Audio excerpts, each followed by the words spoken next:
কি কেমন ছিল সারপ্রাইজটা? তো চলো দেখা যাক। সো গাইস, ঈশা গেট খুলতেছে। গেটের অপর সাইডে কি আছে ও নিজেও জানে না।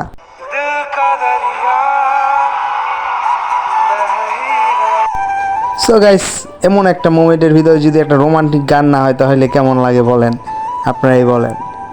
তো গাইস, ওর ফিলটা দেখেন। ও যে ভাবতেও পারে না এরকম একটা সারপ্রাইজ দিমু।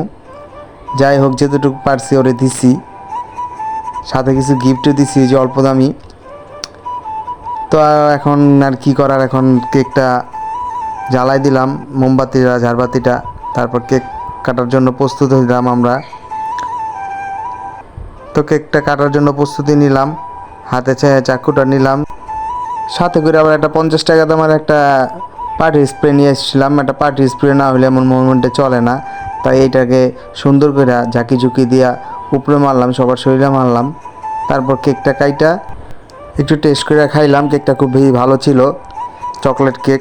সো গাইস, আপনাদেরকে অনেক মিস করলাম। পরের বার হইলে আপনাদের শিওর দাওয়াত দিব। আল্লাহ হাফেজ, টাটা।